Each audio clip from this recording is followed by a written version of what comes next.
La luna llena se alza en el cielo como un ojo vigilante, derramando su luz pálida sobre la tierra. En la espesura del bosque, un aullido rompe la calma nocturna. No es humano, pero tampoco es completamente bestia. Algo antiguo y primitivo se despierta con cada ciclo lunar, la leyenda del hombre lobo. Desde tiempos inmemoriales, la humanidad ha tejido relatos que exploran los límites entre lo humano y lo bestial. Entre estos, destaca una figura que ha perdurado en el imaginario colectivo: el hombre lobo. Seres que, bajo la luz de la luna llena, abandonan su forma humana para convertirse en bestias feroces, desatando tanto fascinación como terror. Pero, ¿de dónde surge este mito? ¿Qué verdades y creencias se ocultan tras la leyenda del hombre lobo? Acompáñanos en un viaje a través de la historia, la cultura y la psique humana para desentrañar el origen y la evolución de la licantropía. Pero antes de comenzar, no olvides suscribirte a nuestro canal, activar las notificaciones para mantenerte al día con todo lo nuevo para ti. Orígenes del mito de la maldición de Licaón. En la vasta y rica mitología griega, la historia de Licaón, el impío rey de Arcadia, se erige como uno de los más antiguos y aterradores relatos sobre la licantropía. Su nombre, que resuena con ecos de lo salvaje, ha quedado inmortalizado en la etimología de la palabra licantropía, derivada del griego laikos, que significa lobo, y antropos, que su significado es hombre. La historia de su caída es un testimonio de la temible justicia de los dioses y del frágil equilibrio entre la humanidad y la bestialidad. Según Ovidio en su obra Las Metamorfosis, Licaón era un monarca que gobernaba Arcadia con una arrogancia desmesurada. Desafiando la supremacía de Zeus, decidió poner a prueba su omnisciencia sirviéndole carne humana en un banquete sacrílego. Al percatarse de la atrocidad, el padre de los dioses, enfurecido por tal acto de impiedad, desató su furia sobre el rey. Como castigo, Licaón fue transformado en lobo. Su carne se cubrió de un espeso pelaje, sus manos se tornaron garras y su alma quedó atrapada en un tormento perpetuo entre la razón y el instinto animal. Sus ojos, antaño humanos, reflejaban ahora la ferocidad de una bestia acechante. La historia de Licaón no solo servía como advertencia sobre los peligros de desafiar a los dioses, sino que también establecía un arquetipo sobre el castigo divino convertido en transmigración animal. En la mente de los antiguos, la transformación en lobo representaba la pérdida de la humanidad, una condena a la soledad, la ferocidad y el destierro de la sociedad. Los berserkers y los Úlfhednar, en las frías tierras del norte, donde la naturaleza imponía su implacable rigor, surgieron figuras guerreras envueltas en el mito y el misticismo. Los berserkers y los Úlfhednar eran guerreros vikingos que, en el fragor de la batalla, parecían abandonarse a un estado de trance salvaje, convirtiéndose en depredadores imparables. Su ferocidad y resistencia los hacía temibles adversarios y figuras de leyenda. Los berserkers se cubrían con pieles de oso, mientras que los Úlfhednar adoptaban la apariencia y el espíritu de estos depredadores. Se creía que, al vestir la piel de estos animales, invocaban su esencia y fuerza, transformándose espiritualmente en ellos. Las sagas nórdicas narran cómo estos guerreros eran capaces de entrar en un estado de frenesí incontrolable conocido como Berserksgangur, durante el cual no sentían dolor ni miedo. Se movían con la velocidad y el instinto de los lobos, atacando con una brutalidad despiadada.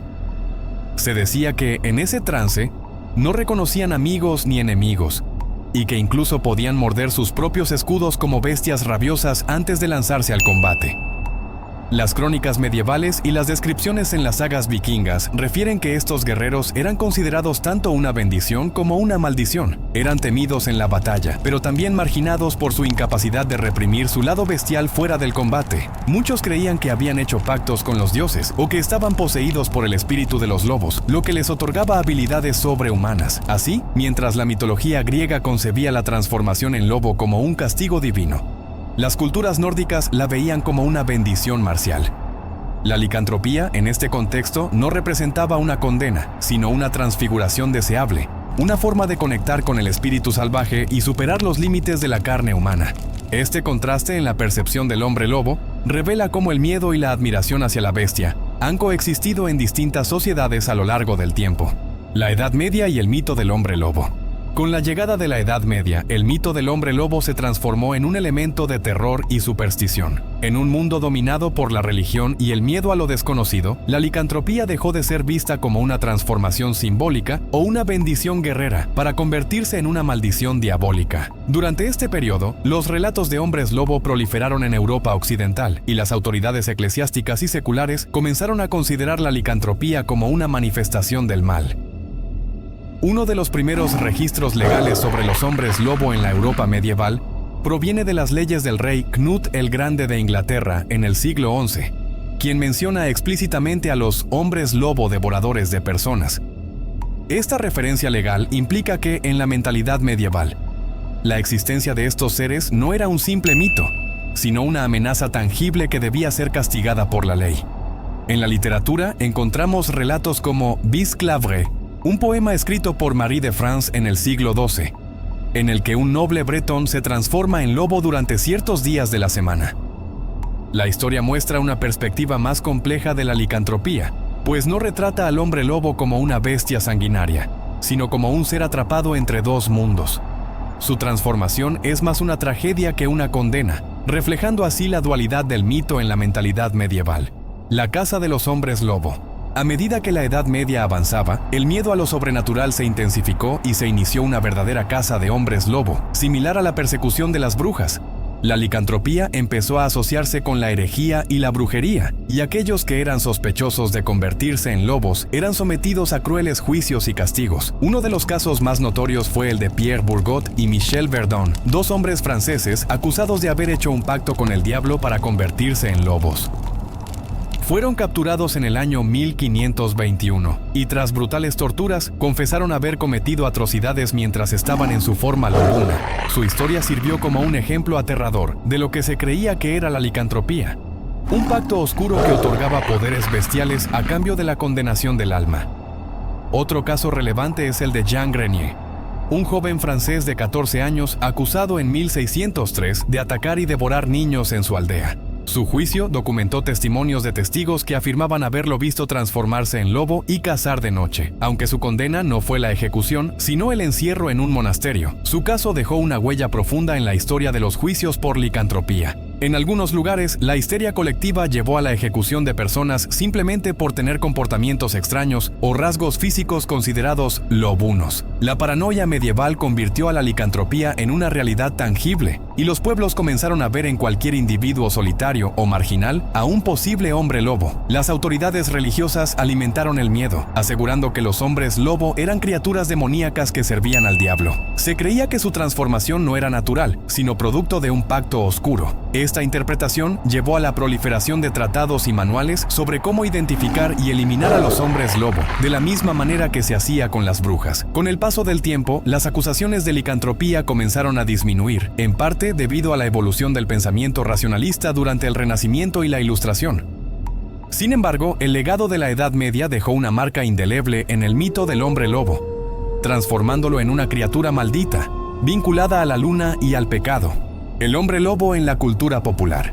A medida que el pensamiento racionalista avanzó, los hombres lobo dejaron de ser una amenaza real en la mente de las sociedades europeas.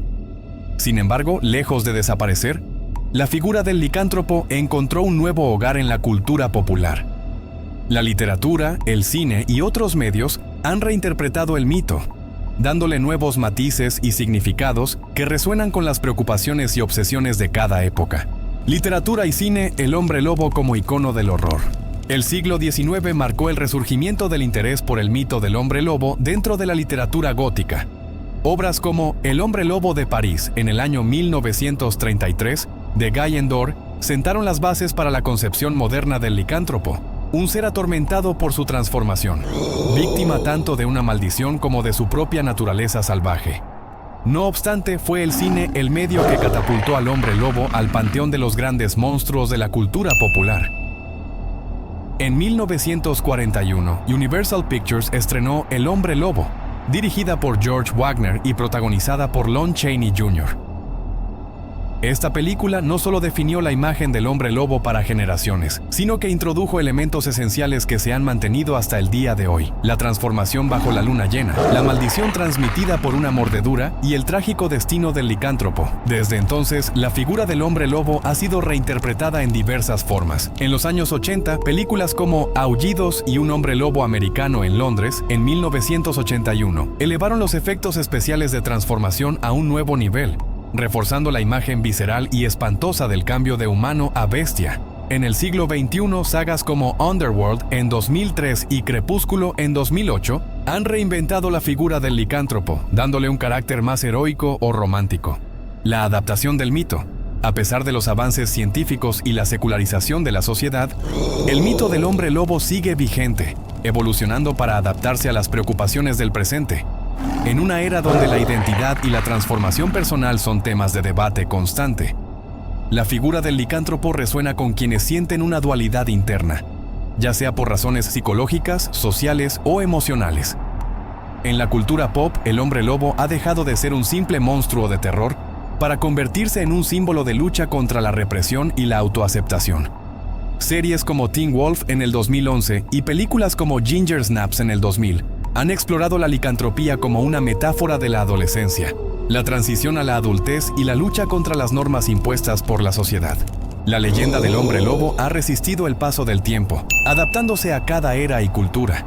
Desde relatos mitológicos hasta explicaciones científicas, esta criatura sigue cautivando nuestra imaginación. Tal vez, en el fondo, el hombre lobo no sea solo un mito, sino un reflejo de nuestra propia naturaleza dual, la lucha interna entre la razón y la bestia que todos llevamos dentro. Pero dime, cuando la luna llena ilumina el cielo y un aullido resuena en la distancia, ¿sigues creyendo que solo es una historia? Si te ha gustado este video, no olvides darle like, suscribirte y activar las notificaciones para no perderte nuestros próximos videos. ¡Hasta la próxima!